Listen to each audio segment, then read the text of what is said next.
We are here at the 2023 APIC conference, and we're sitting down with Patricia Jackson, who is the president of APIC, and you're also the director of infection prevention at White Rock Medical Center in Dallas, Texas.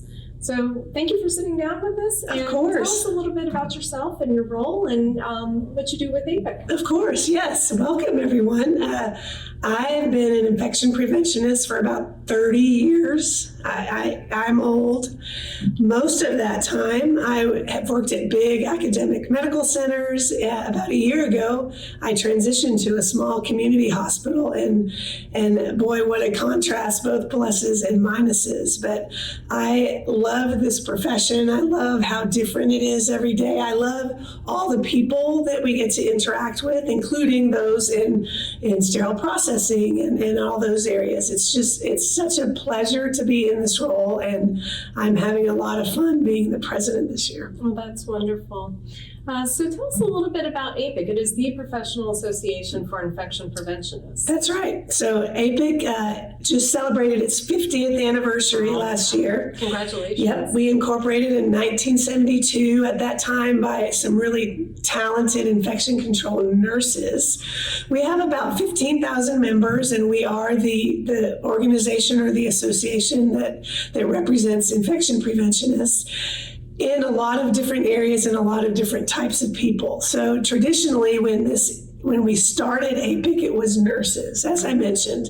Now we know that there's many other talented people that can be infection preventionists. We have people who are laboratory scientists. We have people who have masters in public health.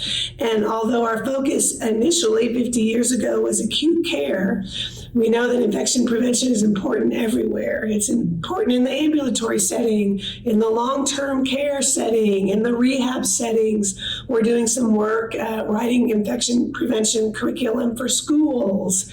So it's our goal is to prevent infection, and that happens everywhere, not just in acute care hospitals. Yeah, that's a very big goal, very big challenge to tackle, and I'm sure you've seen the practice evolve quite a lot over time. And with it, I'm sure education that's provided by APIC at these conferences has also changed. So thinking about this year's conference, what have you been most pleased by? What has really resonated with you? Yeah, I think this year, everyone is so tired from the pandemic. And we did have an in-person meeting last year as well as virtual, and we had some people, but I think this is the first year where I felt like we're back to our normal size. We had about almost 47 attendees, about maybe 12 to 1,500 virtually, but a lot of people here. Wonderful. And I think there's just this renewed energy of, hey, we're back. It's so good to get our battery charged by coming to just network with each other, and then just the camaraderie of our profession, and also just to get the latest and greatest and what's happening in infection prevention.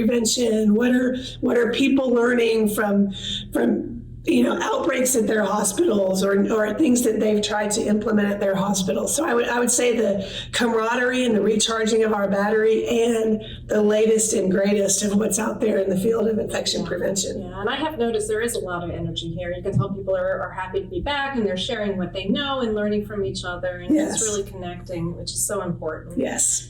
So where do you think the opportunities are? What are the big issues that you're hearing where IPs are really needing more information or education or support and guidance? Yeah, I think it depends on the audience. I'm a newfound. I call myself a lone IP or a oneer, and I'm in a small community hospital with not very many resources, and I just happen to be an infection preventionist with 30 years of experience, but that's not usually the case in a small community hospital. So I would say that the small community hospitals, even just getting resources is difficult. It's hard for the small community hospital to purchase the ARN guidelines or some of the AAMI standards because they just have no budgets at all.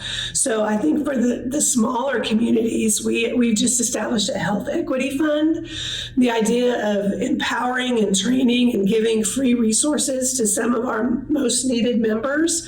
The first initiative of this health equity fund will be to give free resources and support to IPs in critical access hospitals. And, they're even worse off than I am because by definition, they're the only hospital around. The IPs there are often juggling multiple roles, and they definitely don't have any resources. So this fund is to provide, a free membership, the free access to our APIC text, travel and registration to our meetings, and help with certification exams. So I think it depends. We try to provide lots of tools and resources to our members, and we certainly, would love collaboration with other organizations like AAMI, because what AAMI does is very integral to the success of any infection prevention program.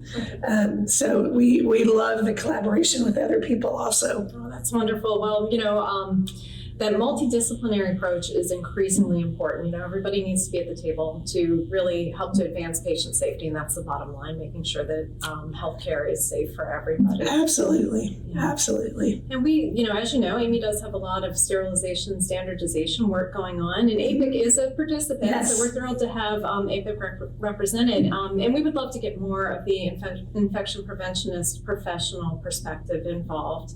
So I wanted to hear from you. What are your thoughts about how IPs can best add their expertise to the body of knowledge that is out there and standardization efforts that impact sterile processing? Yeah. So the whole process, cleaning, disinfection, Sure. sterilization, which APIC has a role in. Right. And, we have always enjoyed and have been honored to be a part of the formal process of the AAMIs, your standards, your TRIRs, and you guys are great at being multidisciplinary, and you're very thoughtful, about the words that you choose to put into these guidelines.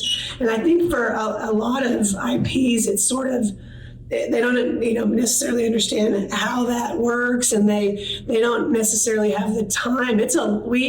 Our members who help with those standards spend a lot of time in working on what our stance is. So if there was some way to have maybe tools that sort of break down the big standards that would help them implement, what they need to do. I think that would be helpful, for them. And I think they would understand more about what's in the standard. It has to be specific because it's a standard. We totally have to that. know what's it. Yeah. Right, but I think sort of if you weren't a part of the development of the standard, I think they sometimes don't understand it. So maybe some additional tools that are crosswalks that would help them understand the standard.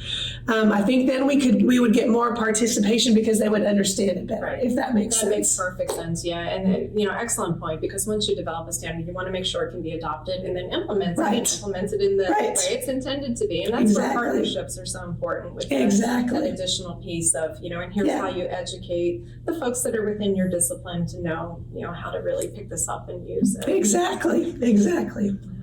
Well, Pat, thank you so much for joining us. I know it's been a really long week for you, and you have a lot more to do as we close out today at the last day of the conference. So yes, I appreciate the opportunity. I apologize for my voice for those of you that are probably listening to this right now, but it's an honor and privilege to get to talk to your members and be interviewed. Well, thank you again.